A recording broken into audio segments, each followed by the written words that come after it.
Okey, Assalamualaikum. Pertama-tamanya saya nak mohon maaf kepada rakan-rakan, sahabat-sahabat yang menanti pada petang tadi dalam sesi bual bicara ilmu. Saya mohon maaf atas masalah teknikal yang menyebabkan kami tak dapat nak teruskan live pada siang tadi.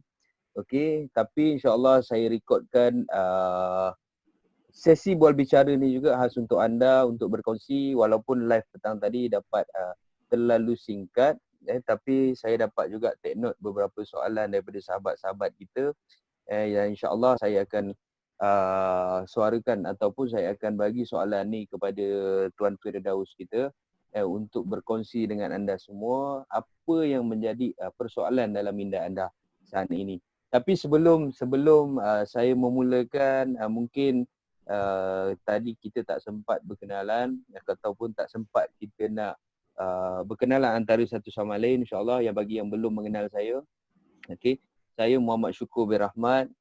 Pada sebelum ni kalau nak ikut dalam bidang hartanah ni adalah bidang baru bagi saya. Okey, memang baru 4 tahun dalam bidang tanah. Mungkin masih detik lagi daripada sudut ilmu. That's why hari ni saya invite Tuan Firdaus kita untuk bersama dengan saya untuk sama-sama kita bincangkan beberapa perkara terutama dalam masalah PKP ini. Jadi sebelum saya mulakan, saya nak ucapkan salam Ramadan untuk semua. Salam kawalan pergelakan. Okey. Dan sebelum kita mula, saya rasa adalah lebih baik kita minta Tuan Firdaus Rashid hari ini bagi sedikitlah orang kata sesi perkenalan sebelum kita terus kepada konten ataupun perkara-perkara yang kita nak bincangkan. Jadi kalau saya cakap rasa macam tak seronok, lebih baik kita minta Tuan Firdaus sendiri yang bercakap daripada diri dia sendiri. InsyaAllah. Silakan Tuan Firdaus. Terima kasih Tuan Syukur. Saya Firdaus Rashid. Saya sebelum ni pernah bekerja dengan bank dalam lebih kurang dalam 9 tahun dalam bidang mortgage dan takaful. Dan saya join juga dalam bahagian property ni secara pada mulanya secara part time. Saya bermula sebagai saya mengikuti saya punya mentor Hartanah Johor. Mungkin kalau kawasan Johor tu dia akan kenal siapa Hartanah Johor ni. Dan lepas sampai sekarang saya betul. Antara orang hebat tu. Betul. Hartanah Johor tu antara orang yang terkenal lah dekat kalau kat area Johor ni dari segi subsale ataupun rental. Saya join dia almost 5 tahun lah. Dalam kira saya punya pengalaman dalam property ni almost suara putus-putus. Suara putus-putus. Tak berapa clear Tuan Firdaus. Okey, yang ni clear. Yang ni clear. Yang ni clear. Sampai mana tadi? Tuan Hartanah. Orang hebat. Saya punya mentor tu Hartanah Johor. Hartanah Johor saya mentor. Saya belajar dengan dia secara part time dalam 3 tahun. Saya belajar dengan dia cara macam mana nak property, macam mana nak menjual, macam mana nak mencari customer, macam mana untuk menyewakan rumah. Dan lepas tu kira sampai sekarang saya punya experience dalam hartanah ni lebih kurang plus minus dah 5 tahun lah. Mana saya ada experience in banking area, dalam mortgage area around 9 years dan in property is around 5 years lah. Jadi apa yang boleh saya mungkin akan sharekan dan bincangkan mengenai pendapat saya lah. Mungkin ada lagi hotel-hotel hartanah yang luar sana yang mungkin dia ada idea yang lain. Tapi dari segi saya, ini melalui experience saya, melalui pengalaman saya, mungkin kita dapat membantu kawan-kawan yang dekat sana ataupun viewers kita yang sebelum ni yang tertunggu daripada petang tadi. Mungkin saya dapat jawab soalan-soalan dari segi keuangan, dari segi macam mana untuk membeli property yang pertama.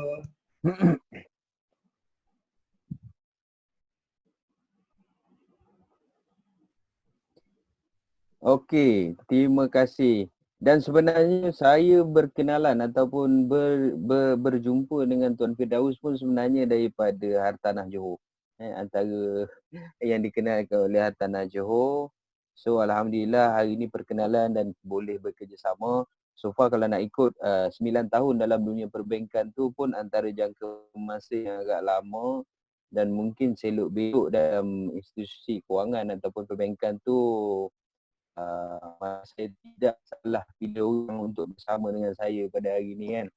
Jadi insyaAllah kita teruskan dan kita bagi yang terbaik untuk rakan-rakan, sahabat-sahabat yang tadi tidak dapat bersama-sama kan atas technical. Apapun sekali lagi saya mohon maaf sebab tak dapat nak buat secara live, tapi ini adalah record yang kita buat khas untuk anda semua. Jadi sebelum teruskan kepada konten yang berikut tadi ataupun yang seterusnya, sebenarnya ada satu soalan yang menjadi tanya. Sebenarnya sepanjang PKP ni juga ada juga rakan-rakan di luar yang WhatsApp saya yang bertanya dengan saya. Sebenarnya menjadi satu pisauan dia yang bertanya sebab apa dua krisis yang berlaku secara serentak. Okey, yang pertama krisis pandemik COVID-19. Pandemik COVID-19 dan krisis ekonomi berlaku secara serentak, dan sebenarnya ini boleh kata satu sejarah yang tak pernah lagi berlaku, sebab ini adalah satu perkara yang melibatkan bukan sahaja Malaysia tapi melibatkan seluruh dunia berlaku kesan ni, dan menyebabkan banyak sektor-sektor perniagaan dekat luar terjejas, yang menyebabkan ada antara rakan-rakan kita yang senang cakap hilang punca pendapatan. Okey, jadi yang menjadi persoalan dalam diri diorang ni, sebab setiap orang ni kalau ikut pada PKP yang pertama tu memang diorang ni pilih untuk menyimpan ataupun masih lagi dalam trauma. Okey, tapi bila dah masuk PKP ketiga ni, orang kata diorang dah mula ada nafsu ataupun keinginan tu semula kan. Maksudnya diorang dah mula biasa salah ni. Jadi ada yang bertanya dengan saya, adakah sesuai saat ini ataupun waktu ini kalau kita nak beli hartanah? Okey, itu antara persoalan pertama. Adakah masa ini dan saat ini sesuai? Okey ke okey? Kita nak beli hartanah pada saat ataupun waktu PKP ni. Itu yang pertama. Dan tadi saya ambil tadi sebab ada satu rakan yang luar biasa tadi, saya ada nampak siapa? Encik Klopp tadi. Rasanya Encik Klopp ni kalau nak ikut nama ni macam manager Liverpool kan. Tapi saya rasa teruja bila dia ada dalam live saya petang tadi. Jadi saya terpanggil untuk ambil soalan dia. Kalau nak ikut soalan yang sempat saya catat yang daripada yang dibagi pada saya secara personal. Kalau kita lihat kat sini, adakah harga rumah sedia ada akan turun? Okey, adakah harga rumah sedia ada akan turun? Dan apakah kesan terhadap new normal? Okey, apakah kesan terhadap new normal? Yang pertama tadi soalan saya Tuan Firdaus, okey ke tak okey ataupun okey ke okey masa ni untuk orang beli rumah? Okey, dan saya ambil sekali dengan soalan daripada Encik Klopp tadi, adakah harga rumah sedia ada akan turun dan apakah kesan terhadap new normal? Okey. Dan saya rasa saya nak rangkumkan sekali sebab saya rasa mungkin Tuan Firdaus boleh gabungkan daripada ketiga-tiga soalan ni jadi satu. Okey, dengan ada satu tadi kalau tak silap saya ada Mr. Tang tak silap saya petang tadi yang bertanya tentang BR dan juga BLR. Okey, apakah perubahan yang berlaku dalam BR dan juga BLR? Okey, mungkin Tuan Firdaus boleh clearkan daripada soalan-soalan ni yang mungkin Tuan Firdaus boleh bagi dalam satu rangkuman ataupun satu huraian yang mungkin boleh bagi diorang lebih faham. Okey, sama ada okey ke kita beli rumah pada saat ni dengan apa kesan terhadap new normal dan juga BR dan juga BLR perubahan dia. So silakan Tuan Firdaus. Okey, terima kasih. Sekali selamat menyambut Ramadan. Salam Ramadan malam ke-9 nasi kalau tak saya.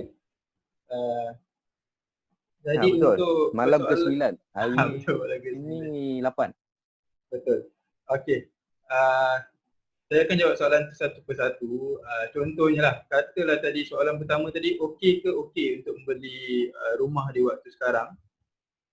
Dari pendapat saya, sebenarnya sama ada seseorang tu rasa dia okey ataupun tidak okey untuk membeli rumah pada waktu sekarang is bergantung pada status kewangan dia lah. Sebab macam mana yang kita tahu pun sekarang, bekerja kita baru melalui lebih kurang tempoh dalam sebulan lebih tempoh PKP ni lah. Maknanya kita ada yang bekerja work from home, ada bekerja di rumah, ada yang still bekerja melantunkan pekerjaan seperti biasa, seperti frontliner kita. Jadi dari segi terjejasnya dia orang punya income tu still tidak menyeluruh. Mungkin ada yang 50% dah kena cut, ada yang still dapat full, dan ada, rasanya setakat ni saya belum ada dengar lagi yang company yang telah memberhentikan pekerja lah. Setakat ni lah apa yang saya dengar dari rakan-rakan saya pun semua kata still paling kurang pun dia akan 50% reduce dia punya salary. Dari segi okey ke tak okey tu, bagi pendapat saya, bergantung pada status kewangan seseorang tu lah. Dia kalau ikutkan dari segi price property, kalau macam yang tadi ada satu soalan mengatakan adakah harga rumah tu akan turun.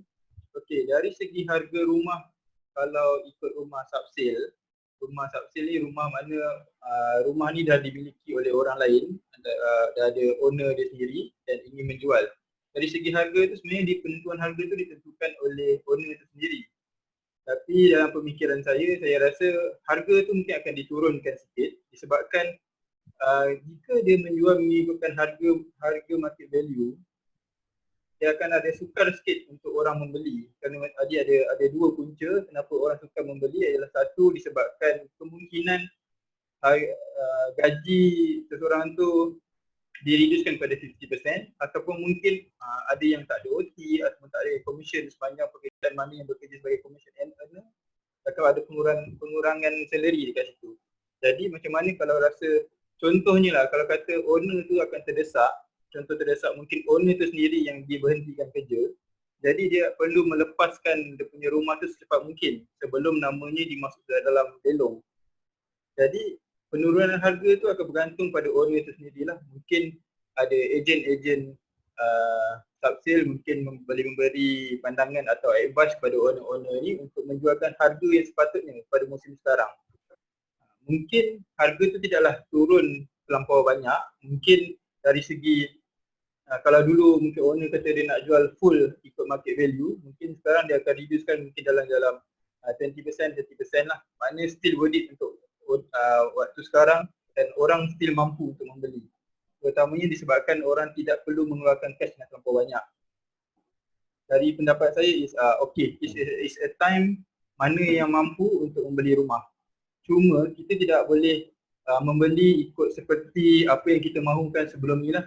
Jadi katakanlah sebelum berlakunya PKP ni kita telah merancang untuk beli rumah is around maybe ikut gaji kita dah tanya pada banker, kita dah tanya pada ejen tanah, dan kita dah buat calculation yang mengatakan kita punya maksimum gaji ni boleh pergi dalam around 400,000, 500,000 punya harga rumah. Tapi di musim PKP ni, my suggestion is mungkin kita boleh reducekan kita punya target untuk beli rumah tu. Mungkin kita boleh turunkan sikit daripada harga rumah, daripada 500,000 mungkin kita boleh beli around 350,000 ataupun 250,000, depend pada kita punya salary lah. Disebabkan mengapa saya katakan macam itu, disebabkan kalau kebanyakan mungkin boleh baca dekat Facebook ataupun dekat media-media sosial yang lain, mostly masa first PKP tu kebanyakan mengatakan kita perlu saving. Kita mesti perlu menyimpan terlampau banyak, tapi jika kita menyimpan terlampau banyak, dia efek pada kita punya ekonomi. Mana kita terlampau menyimpan duit tapi pergerakan ekonomi tu tidak berlaku, maknanya kita tak ada membeli barang, kita tak ada melakukan transaction antara perniagaan, dia akan sikit sebanyak akan beri impact pada kita punya status ekonomi lah. Jadi apa yang saya suggestkan, mungkin kalau sebelum ni kita dah tanya banker, kita dah tanya kita punya ejen tanah, kita punya kelayakan macam mana, mungkin time tu diorang menggunakan konsep DSR tu mungkin up to 70% or 80% depend pada tangga gaji lah. Tapi suggestion saya pada masa ini is tak kira lah gaji tu 15,000 ke, mana lebih daripada 10,000 ataupun below 10,000, kita menggunakan konsep, kita menggunakan DSR 50%. Maknanya kita gunakan konsep 50% for kita punya komitmen sebagai hutang dan 50% adalah untuk kita punya saving.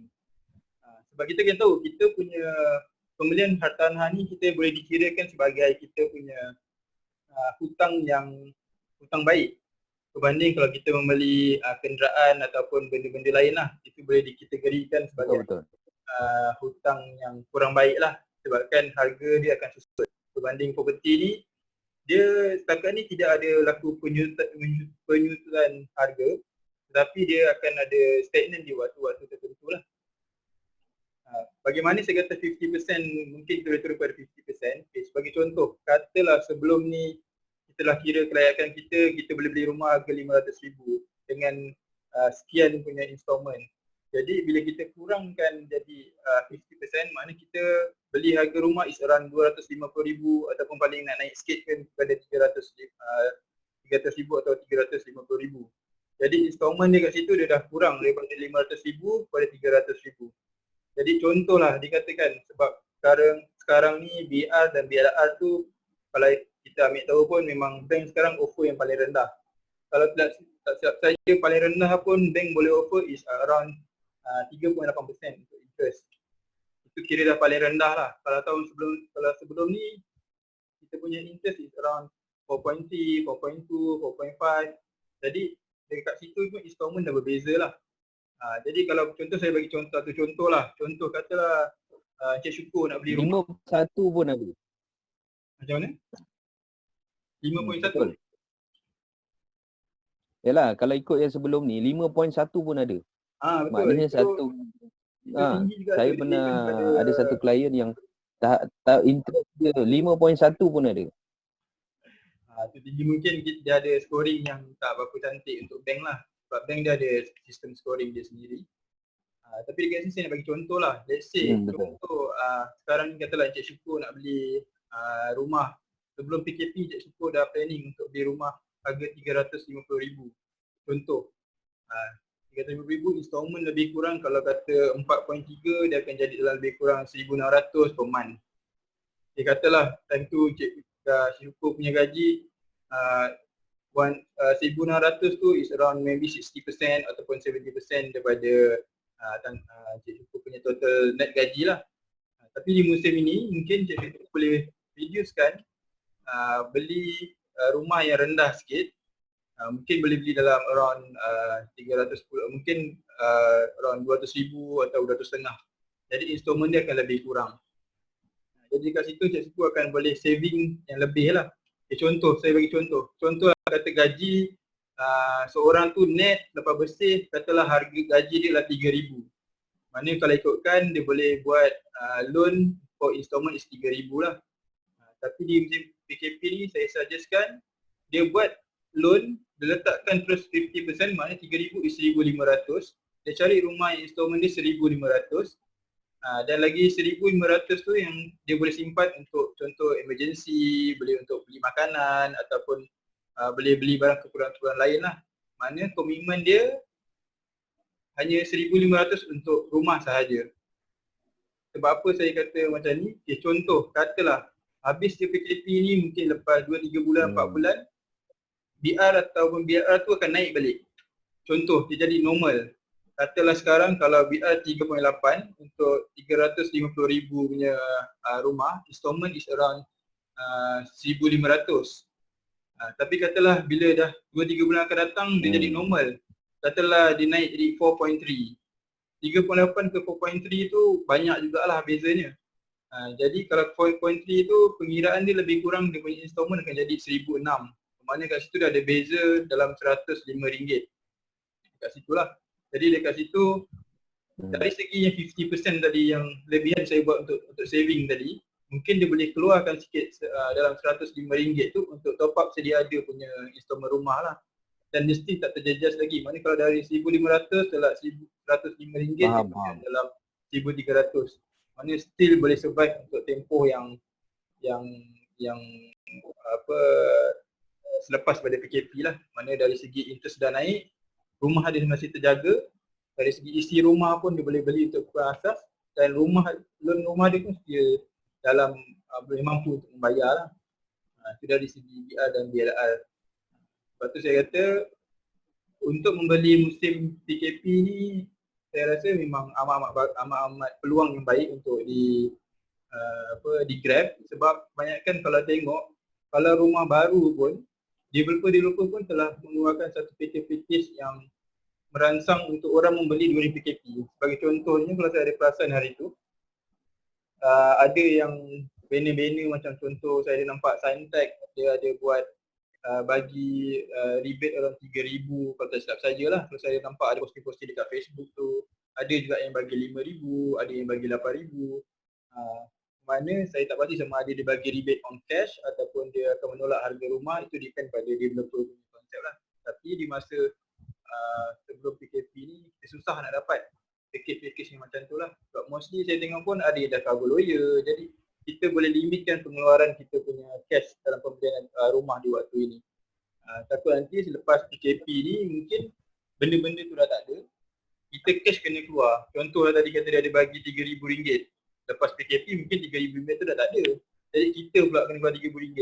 Jadi kita dah jadi beban pada kita. Jadi inilah masa yang sesuai kita Grab untuk beli property, sama ada sale ataupun new development lah. Ada soalan tadi ada satu soalan terakhir tu saya tak, sebenarnya ada satu soalan saya tak jawab. Saya dari segi BR tu daripada Mr. Tang tadi, daripada sudut perubahan BR dan juga BLR, dari kenaikan turun naik BR dan BLR tu tadi macam saya cakap lah, kalau ikutkan Bank Negara akan sentiasa revise dia punya BR dan BLR tu, depend pada ekonomi lah. Kalau sekarang BR saya tengok paling lowest pun 3.8, tapi is a normal sebelum COVID-19 ni, dia is orang paling rendah pun kita boleh tengok kat bank ada 4.2, ada 4.3. Jadi dari segi kenaikan BR tu memang mungkin akan berlaku selepas bila tempoh PKP ni habis. Disebabkan itu yang saya kata tadi, kita boleh menggunakan konsep days up 50%. Means kalau dia naik sikit pun, kalau contoh macam tadi saya bagi tadi 3.8 ke 4.3 tu is dalam 38, 3.9, 4, 4.1, 4.2, 4.3 dah 0.5 bit pun dia dah menjadi RM100. Kalau dia naik lebih pun still dalam within kita punya tabung 50% tadi lah. Mungkin kita boleh namakan tabung 50% tu sebagai tabung tabung perumahan kita, ataupun tabung, kalau kata ayat Ishak dia ada satu tabung kemarau, 6 bulan dia tabung kemarau. Tapi kalau yang ni mungkin kita boleh sebagai tabung PKP. Macam itulah. Kan, banyak tabung PKP boleh, tabung rumah boleh. Kalau nak lagi seronok, dia tabung rumah. Dia maksudnya ada satu semangat kita nak beli rumah tu kan. Tapi kalau kata nak jadikan ingatan tu lebih kuat, kita buat tabung PKP. Sebab benda ni berlaku time PKP je. Betul. Kan? Alright. Okey, Tuan Firdaus. So maknanya saat ni ataupun masa ni okey ke okey beli hartanah, maknanya jawapannya okey. Betul? Betul. Jawapannya okey, tapi bergantung bergantung kepada status kewangan. Itu yang utama. Sebab kalau kita lihat betul lah macam Tuan Firdaus cakap, dalam orang kata ramai yang hilang punca ni, sebenarnya ada juga sahabat saya yang bagi tahu saya yang dia terpaksa dicutikan tanpa gaji. Walaupun MKN dah menyatakan benda tu sepatutnya tidak berlaku, tapi bila banyak sektor perniagaan yang terjejas dan masing-masing mengambil satu tindakan sendiri, okey, yang menyebabkan ada yang memang hilang punca terus. So ramailah yang bertanya dengan saya, tapi ada yang masih still ada gaji. So yang ada gaji tu masih lagi ada orang kata keinginan nak miliki rumah. Okey, tapi bermakna kat sini untuk beli masa ni memang baik, memang sangat baik kalau nak ikut daripada apa yang Tuan Firdaus jelaskan tadi, daripada sudut BR dan juga BLR, daripada sudut interest tu rendah. Okey, dan dia akan efek kepada monthly payment tu mungkin lagi rendah. Okey, cuma dia bergantung kepada status kewangan. Okey, bergantung kepada status kewangan. Dan juga dia kena lihat kepada keperluan. Apa perkara keperluan yang perlu. Kan, maksudnya macam tadilah 50-50. Maknanya pembahagian daripada DSR tadi tu, maknanya kita dah tak boleh ikut secara normal. Maknanya kita kena rendahkan supaya benda tu kita ada satu simpanan untuk akan datang. Maksudnya lepas PKP nanti. So alright lah, maksudnya jawapan tu jelas dan saya rasa mungkin kalau rakan-rakan sahabat-sahabat di luar sana boleh faham seperti mana saya faham, maknanya benda ni baik untuk beli pada saat ini, maknanya bukanlah jadi satu keraguan lagi bagi mereka. Cuma ada soalan yang saya terima daripada klien saya sendiri. Dia tanya, adakah macam mana pula daripada sudut persediaan dokumen, daripada sudut documentation lah, persediaan tu. Macam tadi saya cakap lah, ada yang 50% kan. Jadi daripada sudut persediaan buyer ni, adakah documentation tu masih lagi sama? Okay, mengikut waktu sebelum PKP ataupun ada perubahan? Maknanya daripada sudut tambahan yang diorang perlu sediakan. Mungkin boleh dapat sedikit pencerahan daripada Tuan Firdaus. Oh, dari segi documentation. Okay, sebelum tu saya nak tambah sikit tadi untuk first punya soalan tadi. Saya rasa saya tak menjawab untuk perkataan, sebab tadi awal sebut pasal new normal. Pasal saya lah. Betul, new normal. New normal tu saya belum jawab lagi. Saya rasa pasal new normal tu is a new term yang kita gunakan sewaktu PKP ni. Di mana new normal ni sesuatu benda yang kita tak biasa lakukan di waktu normal kita sebelum ni. Sebelum waktu PKP ni berlaku. Contohnya di musim ni mostly kebanyakan kita akan menggunakan online untuk menjual atau membeli. Kita lebih more menggunakan online punya platform berbanding kita berjumpa dengan orang. Jadi mungkin dari segi new normal ni pun sebagai banker, sebagai agent, sebagai pembeli pun kita perlu membiasakan keadaan. Kerana contoh mungkin dari segi agent, dia boleh menggunakan konsep, mungkin dia boleh buat 360 video untuk menjual pada customer-customer yang ingin beli duri PKP ni. Sebagai contohnya, saya boleh bagi contoh, ada satu developer di Tanah Sutera, dia menggunakan 360 punya video untuk menarik minat dia punya pembeli untuk membeli dia punya rumah lah di waktu PKP ni. Okay, dari segi efek new normal tu sendiri, sebenarnya dia tidak memberi terlampau, sebab masa ni dia akan memberi sedikit impact atau memberi pada sedikit kekok pada kita daripada orang ramai lah, yang mana tidak biasa menggunakan online platform ni untuk membeli ataupun viewing rumah ataupun buat apa-apa pun melalui online, ataupun kita kena keluar, kita mesti pakai mask, ataupun kita melakukan penjarakan sosial. Jadi kita kena biasa, kena adapt. Sekiranya PKP ni habis pun kita still kena melakukan benda yang sama supaya kita nak COVID-19 ni betul-betul clean daripada Malaysia ni ataupun daripada dunia ni umumnya.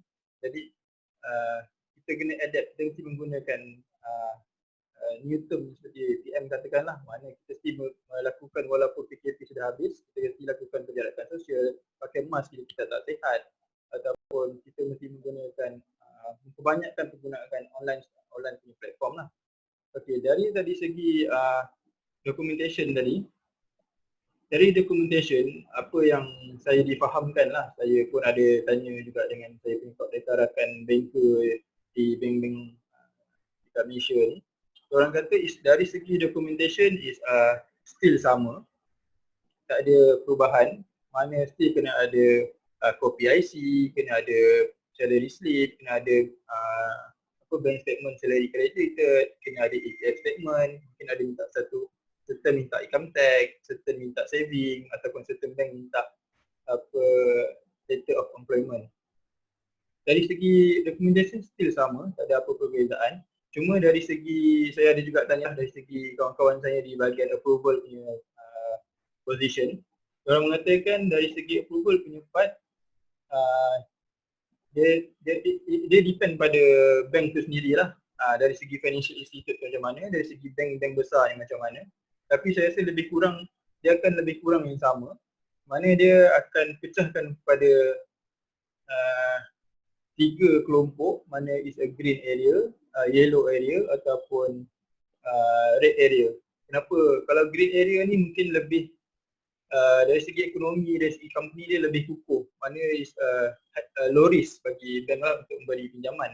Tapi dari segi yang red area ni mungkin sesuatu yang sukar lah. Maknanya mungkin akan berlaku banyak pembuangan pekerja dekat situ, ataupun pemotongan gaji akan berlaku di kawasan yang red area ni. Mungkin saya boleh bagi contoh, kalau untuk green area ni, mungkin sektor-sektor seperti medical, hospitalization, ataupun dari segi food processing, dari segi ICT, e-commerce dan contoh bagi agriculture. Sebab apa? During PKP ni pun sektor-sektor ni still berlangsung. Contoh macam hospital, ICT pun still berlangsung. Contoh hospital still menerima pesakit-pesakit masuk. Kalau macam ICT, mostly sekarang dia provide macam contoh kita ada Zoom. Kita ada banyak apps untuk video conferencing. Lebih banyak apps yang kita diexposekan. Mana lagi banyak apps baru yang diwujudkan. Jadi dari situ dia punya bisnes still berlangsung dan still berjalan seperti biasa lah. Dan yang paling banyak sekali is dalam food processing. Contohnya lah macam hari tu Gardenia. Gardenia pada awal-awal mungkin dia buat pengeluaran biasa saja. Tapi masa first PKP itu Gardenia mendapat permintaan yang lebih. Dari situ dia memulakan volume yang lebih dan mungkin pembelian pun lebih sebab habis kan, kat kedai-kedai semua habis. Jadi kat situ mungkin ada peningkatan sales dari kat situ. Kat situ kalau kita nampak sektor-sektor seperti ni mungkin ada kelebihan untuk membeli rumah lah ataupun membuat bukan rumah saja, mungkin untuk buat loan tu dia akan ada kelebihan sikit sebab dari segi stabilnya salah satu company, satu sektor tu akan mempengaruhi juga lah untuk approval buat decision. Tapi contohnya mungkin akan ada betul-betul impact is di mana sektor-sektor yang terjejas waktu sekarang, contohnya dari segi contoh macam tourism, mana orang pun akan fikir 2-3 kali selepas PKP ni dia still nak boleh berjalan jauh ke, dari mungkin penghotelan. Sebab ada certain hotel pun saya tengok dekat media sosial mengatakan dia dah tutup, dah tak dapat menampung kos. Mungkin dari segi-segi sektor-sektor seperti ini akan mungkin ada sedikit susah untuk bank meluluskan dia punya loan atau pinjaman yang dari sektor macam ni lah.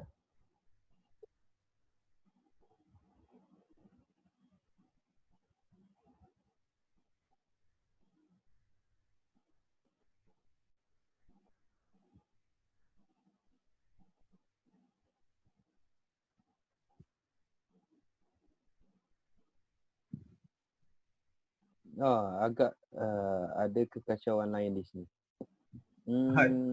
Tuan Firdaus, tak berapa clear, ada putus-putus.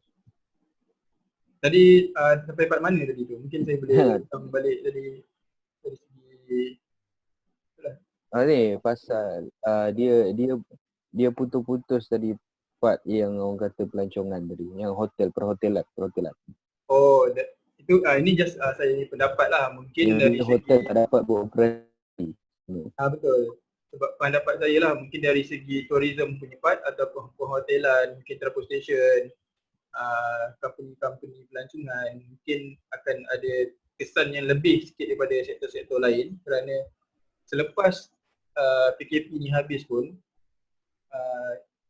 orang mungkin akan ada rasa 50-50 sama ada dia nak melancong ke, dah secure ke untuk melancong ke macam mana. Jadi dia akan ada efek. Mungkin kalau sebelum ni hotel tu boleh menerima sebulan mungkin dalam 1,000-2,000 customer, tapi selepas PKP ni mungkin dia akan terima around 500, mungkin sebulan tu mungkin dalam 200-300. Jadi ada efek.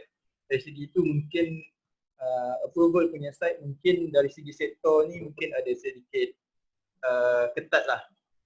Itu pendapat saya lah.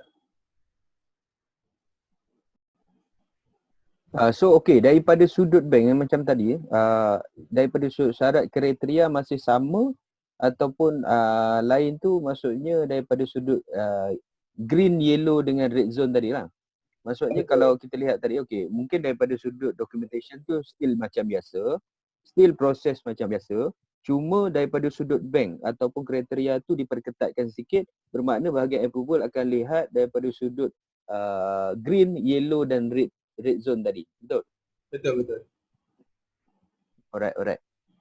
So, maksudnya kat sini yang saya nampak lah, maksudnya membeli saat ini tak ada masalah. Daripada sudut documentation pun still macam biasa, cuma daripada sudut kriteria tu ada sedikit diperketatkan bergantung kepada sektor pekerjaan yang dia ni. Cuma okey, bagi sektor pekerjaan yang duduk dalam yellow zone ataupun red zone, mungkin boleh bagi sedikit orang kata pandangan ataupun pendapat. Okey, apa pilihan ataupun tambahan pendapatan yang sesuai untuk diorang ni? Mungkin ada cadangan yang mungkin Tuan Firdaus sendiri boleh lontarkan. Mungkin ada sahabat-sahabat kita dekat luar yang duduk dalam keadaan tu, dan mungkin daripada pandangan Tuan Firdaus boleh membantu sedikit sebanyak diorang ni orang kata dibukakan minda dan nampak jalan yang terbaik untuk dia terus survive. So mungkin Tuan Firdaus boleh bagi sedikit pandangan lah. Apakah pilihan tambahan pendapatan dan juga orang kata cadangan yang boleh Tuan Firdaus bagi pada dia orang. Okey. Mungkin tambahan kalau ikutkan waktu sekarang, mungkin diorang boleh menjalankan mungkin more pada makanan punya industri, ataupun dia boleh melakukan dari segi Grab Food ke, dia boleh ikut Grab Food, ataupun dia boleh buat Food Panda, ataupun dia provide sendiri makanan yang untuk dijual. Dari segi ni mungkin sedikit sebanyak boleh membantu income satu orang tu lah. Tapi dekat sini mungkin kita kena tahu di mana tidak keseluruhan income tu boleh digunakan untuk membuat pinjaman. Apa yang saya boleh suggestkan dekat sini, mungkin di sepanjang tempoh PKP ni ataupun selepas PKP ni, mungkin boleh buat part time dari segi Grab Food, ataupun kita boleh provide, contoh ni dah nak raya, mungkin kita baru puasa bukan nak raya lah, mungkin untuk hari raya ni mungkin kita boleh buat kuih raya yang boleh dijual.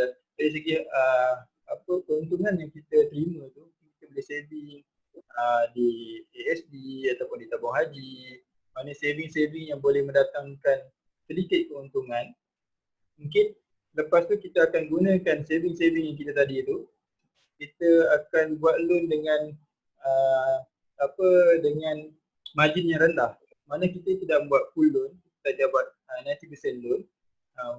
Disebabkan sektor-sektor yang mungkin terjejas ni, mungkin dia boleh di-approvekan dia punya loan dia, tapi mungkin dalam margin yang rendah.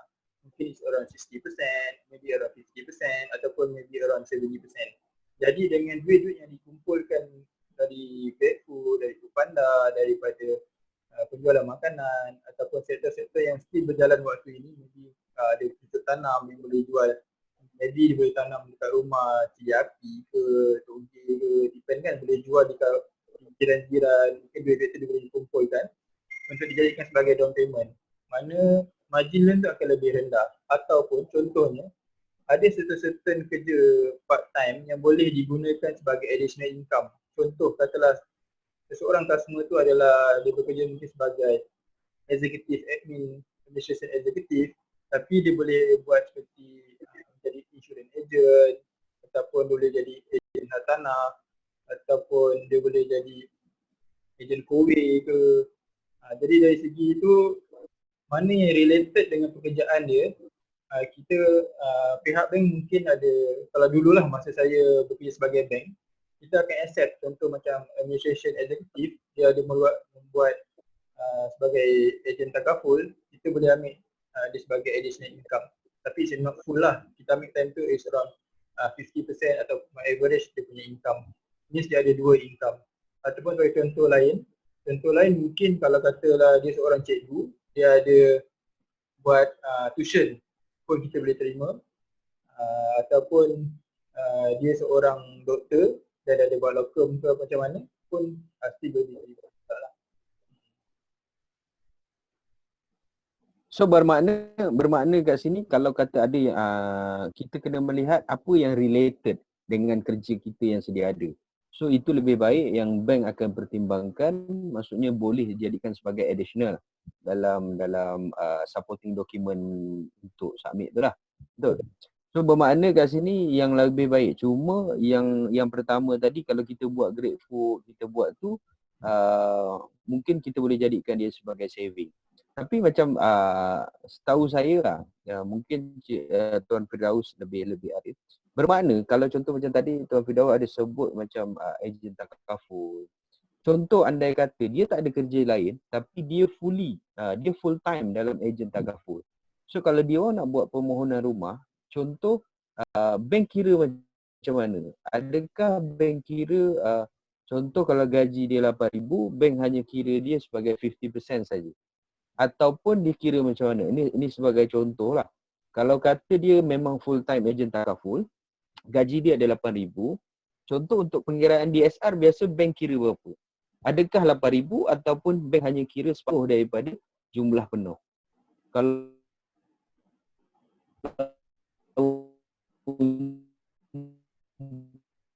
untuk yang bekerja commission base ni di luar sana yang dia masih lagi minta pandangan daripada Tuan Firdaus sendiri. Okey, kalau contoh ejen takaful ni, dia sebelum PKP ni pun dia still menggunakan konsep yang sama lah. Mana ejen takaful ni mostly di waktu saya di dalam banking area, kita akan ambil average. Mana kita akan minta is 6 month punya income dan kita akan jadikan dia average lah. Contoh katalah every month gaji dia is around kalau konsisten is 8,000 setiap bulan untuk 6 bulan tu, mana kita akan ambil 8,000 lah. Ataupun kalau katalah sekejap 10,000, 15,000, 20,000, 30,000, kita akan ambil average for 6 month.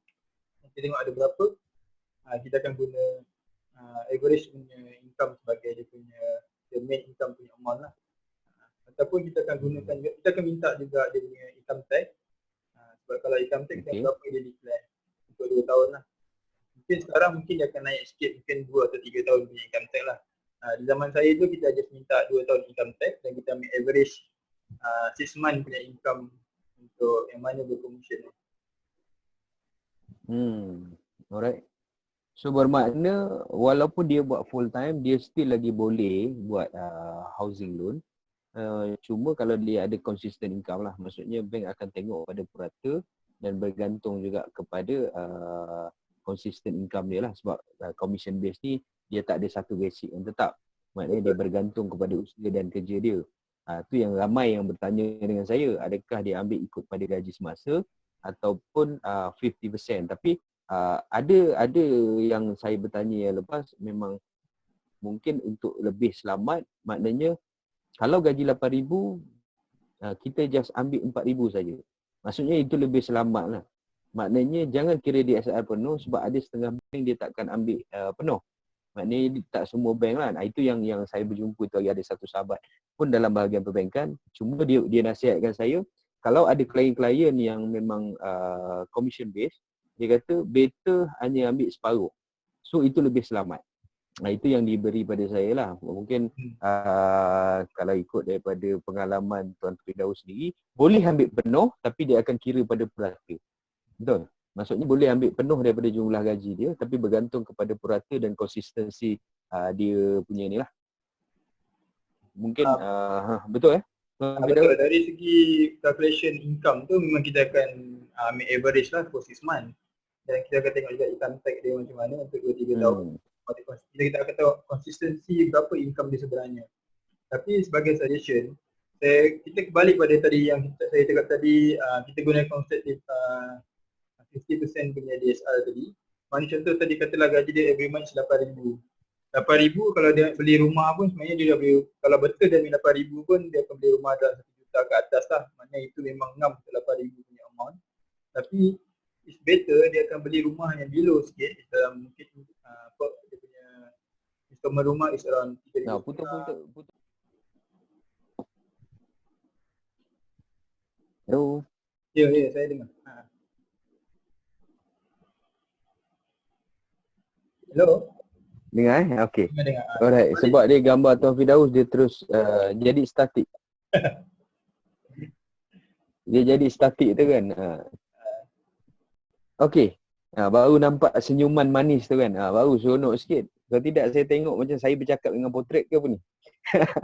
Okey. Alright, maknanya tadi yang boleh saya buat kesimpulan kat sini, maknanya daripada sudut tambahan pendapatan tadi, maknanya kita kena cari yang related.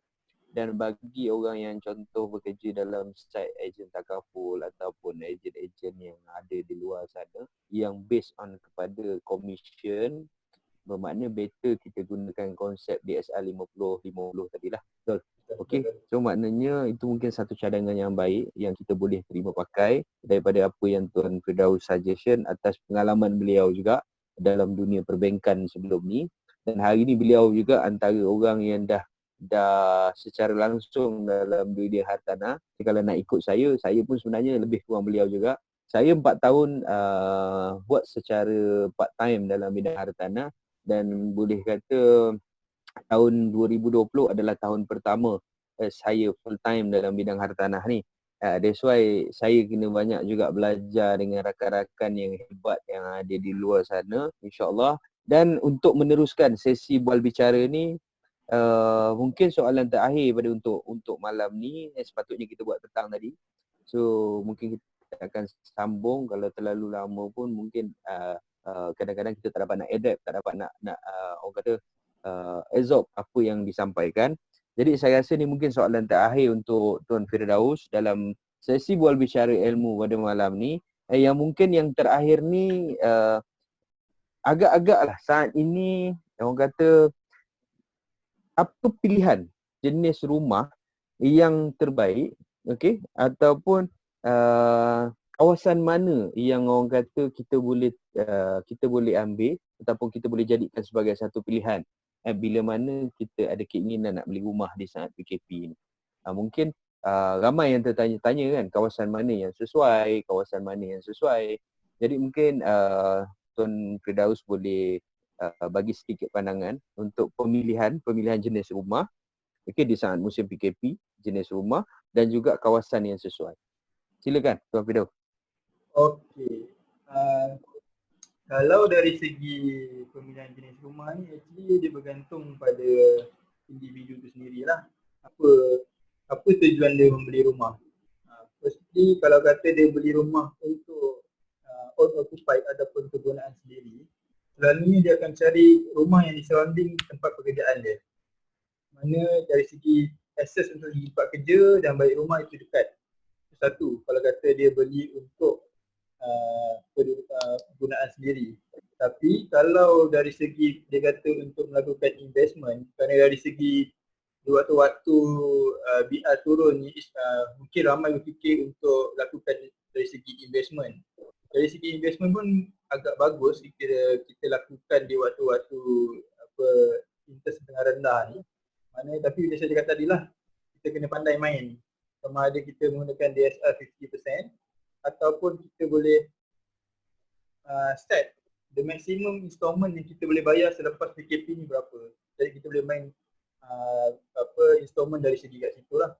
Mana kalau kita kata kita nak installment maksimum pun akan 1,600, mana kita akan naik, kita boleh jangka katalah kata interest naik 4.5. Okay, berapa? 1,600 tu bila 4.5 tu berapa harga rumah sebenarnya. Jadi kita beli below daripada harga tu, jadi anything happen akan datang, kita akan sampai 1,600 je kita akan bayar setiap bulan selepas PKP ataupun mungkin ada kenaikan BR atau BR akan datang. Okay, dari segi kriteria untuk membeli kawasan mana yang sesuai, rumah apa yang sesuai. Untuk jenis rumah, kalau di kawasan, kita fokuskan dekat kawasan Johor Bahru lah. Kalau kawasan Johor Bahru atau di negeri Johor ini, mostly customer yang saya jumpa ataupun Cik Syukur jumpa ataupun saya tanya-tanya saya punya mentor macam Tanah Johor, mostly customer akan mencari rumah yang landed, sama ada single story ataupun double story. Satu dari segi saya suggestkan untuk beli rumah yang landed lah berbanding beli rumah high rise, sebab kat sini dekat Johor ni orang kita belum dapat adapt lagi atau belum boleh menerima rumah-rumah yang high rise untuk dijadikan sebagai rumah untuk homestay ataupun rumah untuk menyewa. Mostly mana yang berkeluarga dia akan cari rumah yang landed supaya ada ruang parking, anak boleh main dekat depan-depan. Mana dari segi pergaulan, dari segi keakraban kemasyarakatan tu kita mesti masih kuat lagi dekat area Johor Bahru dan dalam Malaysia ni lah. Yang keduanya dari segi kawasan yang sesuai, first kali kena tengok sama ada kawasan tu sedang membangun. Kalau dah clear nanti boleh begitulah saya teruskan saya punya suggestion untuk rumah-rumah yang kawasan yang sesuai lah. Okey, baru nampak pergerakan tu. Okey, boleh teruskan Tuan Firdaus. Okey, dari segi kawasan yang sesuai tu, mungkin boleh cari kawasan yang uh, sedang membangun ataupun yang telah matured lah.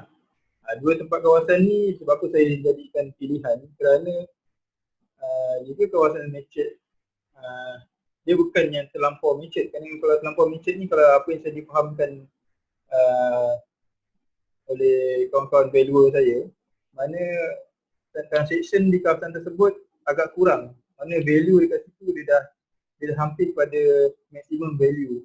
Mana kalau akan datang kata beli for investment, akan ada kenaikan tu akan kurang sikit berbanding kawasan yang baru membangun dan kawasan yang hampir-hampir pada matured. Contohnya kawasan yang berdekatan dengan industrial, berdekatan dengan sekolah, kawasan yang berdekatan dengan kedai. Benda kawasan-kawasan macam itu lebih sesuai lah untuk dibeli di musim sekarang. Sekiranya bertujuan 5-6 tahun akan datang nak dijualkan balik rumah tu untuk dibeli upgrade pada rumah yang lebih besar lah. Dekat situ value memang akan naik sikit lah. Saya juga ada tanya saya punya kawan valuer, ni pandangan peribadi dia lah, dia bukan stand for semua valuer, just pandangan peribadi dia kata di musim PKP ni dia actually did not related to value punya sama ada value tu turun atau value tu naik. Kerana valuer setiap rumah ni dia bergantung pada transaction di satu kawasan.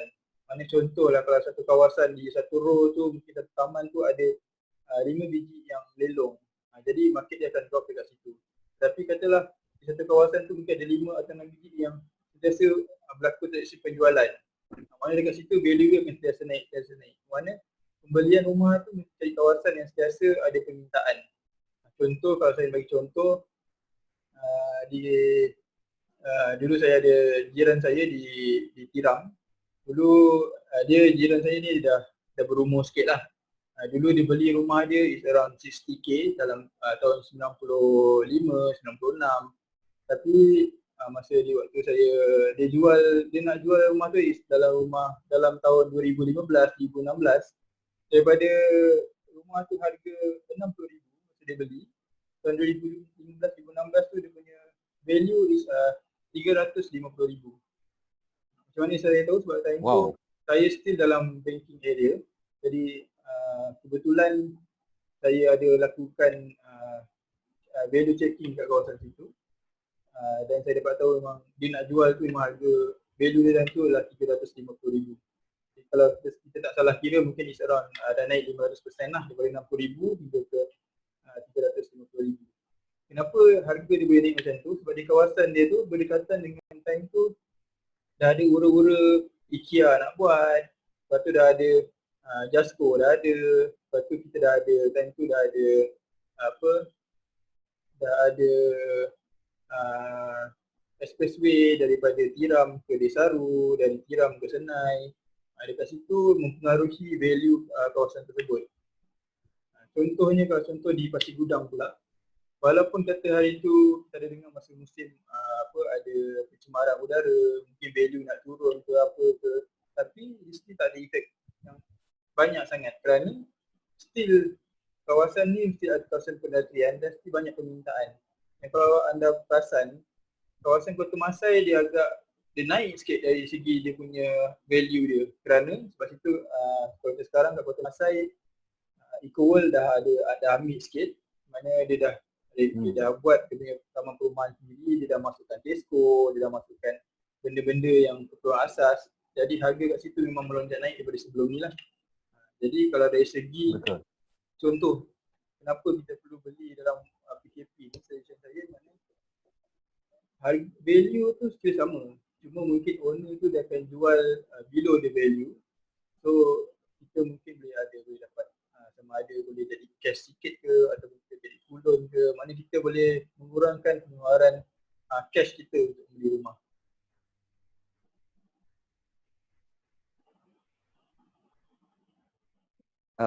Sebenarnya pemilihan tu bergantung kepada pelan pembangunan bandar. Bermakna kalau pelan pembangunan bandar tu memang tengah rancak, bermakna kat situ dia mempengaruhi value tu sendiri, value rumah tu sendiri. Sebab kalau kita lihat kat sini betul lah, kalau nak ikut dia Dan daripada sudut value tadi yang Tuan Firdaus terangkan tu, yang saya boleh nampak lah.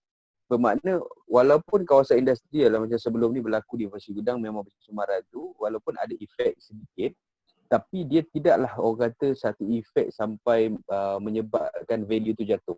Sebab apa? Pelan pembangunan bandar yang dah ada, yang dah sedia ada tu, daripada sudut orang kata link connection ke highway, everything apa semua yang dah sedia ada, sebenarnya menyebabkan value tu still lagi akan berlaku peningkatan. Ataupun kalau tidak orang kata tidak mempengaruhi satu benda yang sampai dia jatuh sangat teruk lah.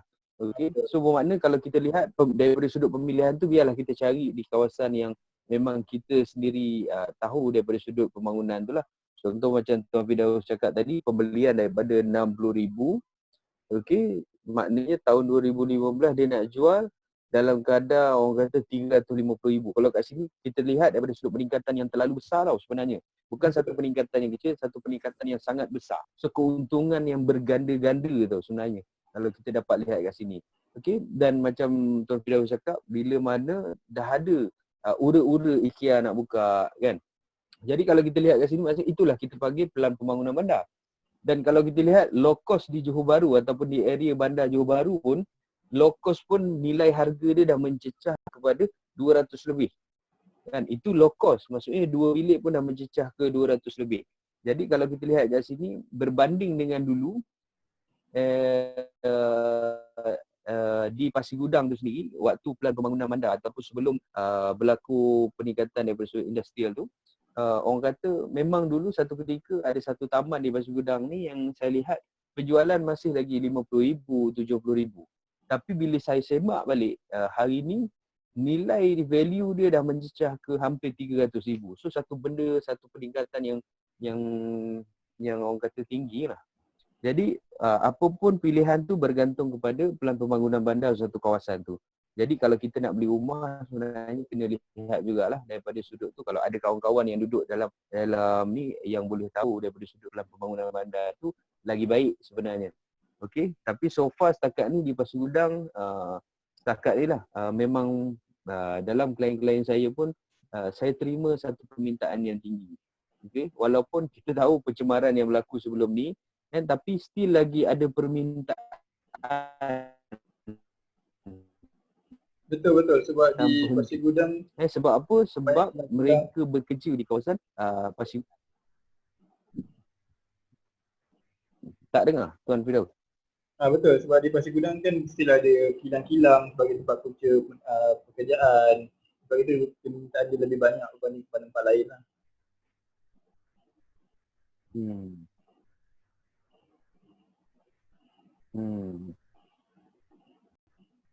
Okey, jadi apa yang saya boleh simpulkan daripada bual bincang ilmu pada malam ni, sebenarnya kalau kita lihat daripada soalan pertama tadi, okey ke tak okey, jawapannya memang okey, bergantung kepada status kewangan.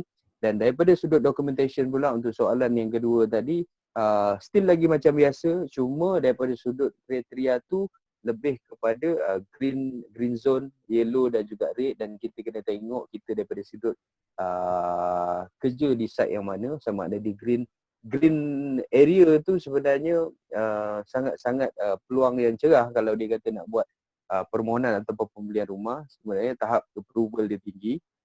Dan juga daripada sudut pilihan tambahan pendapatan tu, yang terbaik kita buat kepada related dengan apa yang sedang kita buat sekarang ni. Contoh macam tadi, cikgu buat tuition, doktor buat ada di luar punya site kan. Jadi dan yang last sekali adalah pemilihan tu biarlah pemilihan pada kawasan yang mempunyai pelan pembangunan bandar, dan kita tahu apa yang akan dilaksanakan pada setahun, 2 tahun, 3 tahun akan datang. Jadi kalau itu kita dapat kaji, kita dapat lihat, insya-Allah bermakna tak ada pun kesan ataupun masalah untuk kita beli rumah pada saat ni. Jadi bukanlah satu benda yang diragukan lagi. Mungkin daripada perbincangan ni dapat sedikit sebanyak membantu pemikiran rakan-rakan kita di luar, sahabat-sahabat kita di luar, insya-Allah. Dan sekali lagi saya mohon maaf atas kesilapan, atas perkara orang kata yang petang tadi kita tak dapat nak live. Dan sebenarnya saya lebih seronok kalau dapat live, maknanya kita boleh berinteraksi terus. berinstalasi terus dengan setiap rakan-rakan sahabat, dan mungkin boleh dapat mungkin ada pandangan yang boleh diberikan oleh rakan-rakan di luar. Tapi disebabkan masalah teknikal ni, saya terpaksa record video ni, record meeting ni atas tujuan kita nak bagi juga kepada sahabat-sahabat di luar sana supaya apa yang kita janjikan, apa yang kita cadangkan, apa yang kita nak laksanakan dalam bual bicara ni dapat bagi manfaat sedikit sebanyak kepada rakan-rakan kat luar. So harap dengan video ni juga dapat membantu rakan-rakan, dan insyaAllah di lain masa ataupun di next chapter saya pun akan invite mungkin bukan Tuan Firdaus, akan ada lagi sahabat-sahabat yang lain yang mungkin boleh kita bincangkan, ataupun kalau ada rakan-rakan di luar sana yang rasa nak bagi kat kami tajuk apa yang perlu kita bincangkan dalam berbicara ilmu ni, insyaAllah boleh tuliskan di komen-komen di bawah nanti, dan kita akan tengok mana soalan-soalan ataupun tajuk-tajuk yang boleh kita masukkan dalam bual bicara ilmu ni, supaya kita dapat invite siapa orang yang tepat ataupun pilihan yang tepat untuk kita invite bersama dengan kita untuk bagi pandangan, untuk bagi pencerahan, supaya semua sahabat-sahabat, rakan-rakan di luar sana dapat manfaat daripada apa yang kita sampaikan. Okey, saya pun mungkin waktu pun dah hampir 1 jam kita bercakap. Mungkin kita berjumpa di lain sesi dalam tajuk yang lain, dalam bual bicara ilmu juga, ataupun mungkin Tuan Firdaus ada kata-kata terakhir sebelum kita tutupkan rakaman video ni. Saya punya kata-kata saya lah, first dari segi untuk pembelian rumah ni mesti bergantung pada sendiri punya judgement lah, mana dari segi kewangan kita rasa kita kukuh atau tidak, dan dari segi pemilihan kawasan tu kita juga kena pilih sama ada kita beli untuk duduk ataupun untuk akan datang, kita akan jual rumah macam mana ke atau untuk disewakan. Faktor-faktor macam itu pun boleh membantu sama ada kita nak membeli rumah di kawasan mana, ataupun dari segi apa income yang boleh menjana income di waktu-waktu PKP seperti ini, ataupun sama ada kita perlu membuat loan yang lebih rendah ataupun loan yang lebih tinggi, depend pada kita punya adjustment sendirilah. Mungkin apa yang saya sampaikan tadi tu, apa yang saya kongsikan tadi tu mungkin just pendapat daripada saya sendiri. Dari segi apa yang dari pengalaman saya sebelum ni, mungkin ada rakan-rakan lain yang mungkin ada idea-idea lain yang boleh dikongsi untuk membantu orang yang ingin membeli di waktu-waktu seperti ini. Mungkin boleh mengutarakan pendapat saya juga mungkin boleh digunakan sepenuhnya, ataupun mungkin boleh ditambah baik, ataupun boleh dikeluarkan mana part-part yang tidak sesuai untuk digunakan pun tiada masalah. Sekadar pendapat saya untuk membantu dan menjelaskan sekadar yang saya mampu. Dan akhir kata daripada saya, stay at home. Kita mesti menang melawan COVID-19 ni. Adapun kita boleh lepas ni kita boleh buat kerja seperti biasa lah. Cuma mungkin selepas ni kita akan sikit janggal sikit, mungkin kita kena jaga kita punya jarak, kita kena pakai kita punya mask. Tapi it's okay, janji kita sihat dan kita boleh kembali seperti biasa. Assalamualaikum. Ya, betul-betul. InsyaAllah Tuan Firdaus. Apapun di kesempatan ini juga saya nak ucapkan terima kasih kepada Tuan Firdaus kerana sudi bersama-sama dengan saya. Walaupun ada masalah teknikal tadi, tapi kita dapat rekodkan juga untuk rakan-rakan kita di luar sana.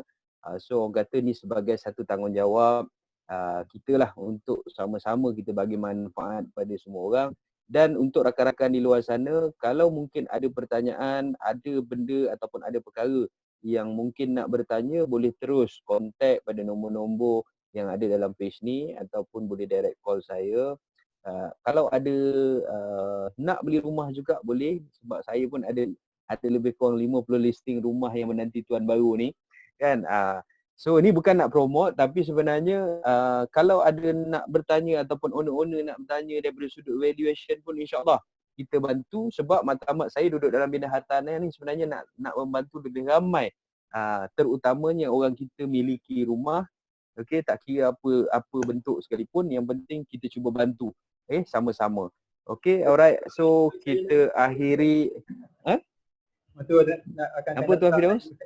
Akan datang nak invite lagi pun boleh, tak ada masalah. Mungkin kita boleh discuss benda lain ke. Ya, insya-Allah.